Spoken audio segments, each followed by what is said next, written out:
Satyababu club dancer Chenchal murder అయిపోయింది. ఆ case విషయంలో దొంగ సాక్ష్యం చెప్పడానికి ఒక మనిషి కావాలి.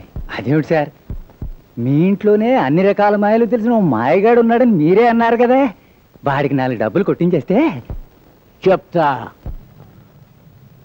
అమ్మలింగం, ఈ అమాయకుడు కొంప ముంచేస్తావు. ఇదేమిటి సార్, నా లైన్లోకి మీరు వచ్చారు? నేను నీ భక్తునే కదా, అందుకని. అన్నట్టు నీతో చిన్న పనుండి వచ్చానయ్యా. నా గబుక్కుని సక్లింగ్ గా ప్రమోషన్ వచ్చింది అనుకో, నువ్వు ఆనందిస్తావా లేదా? తప్పకుండా ఆనందిస్తాను. నాకు ప్రమోషన్ వచ్చినట్టుగానే నీ గబుక్కుని 10,000 రూపాయలు దొరికినాయి అనుకో, సంతోషిస్తావా లేదా? అంత డబ్బు దొరికితే తప్పకుండా సంతోషిస్తాను. అయితే ఇదిగో 10,000.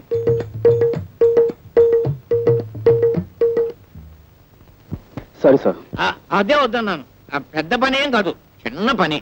ఒక కూని కేసులో నువ్వు అక్కర్లేదు, ఇంత సాధ్యం చెప్తే చాలు. సారీ అండి, నేను ఆ జీవితం నుంచి బయటపడ్డాను. ఇదిగో ఆ మాటే అనొద్దన్నాను. అయ్యో, 64 కళ్ళు అరిచేతిలో పెట్టుకునేవాడివి నాయన.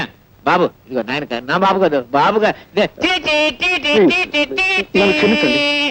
నా గత జీవితానికి దూరంగా బతకాలనుకుంటున్నాను. ప్లీజ్ వెళ్ళిపోండి.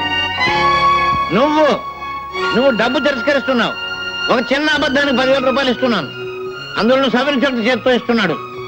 నీవు జీవితంలో ఈ డబ్బు కాదన్నావు అంటే చాలా అప్రయోజకుడు అయిపోతావు. బాగా ఆలోచించుకో. వస్తాను.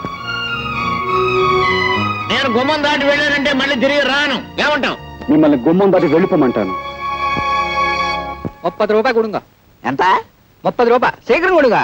రైల్వే స్టేషన్ నుంచి చచ్చిన తహసీల్దార్ గారింటికి నీకు 30 రూపాయలు. బెజవాడి నుంచి ఇక్కడికి రైల్లో వస్తే ఆ పెట్టెలో నెత్తి మీద 4 పంకాలేశారు, కూర్చోడానికి దిమ్మ చెక్క లాంటి బల్లేశారు.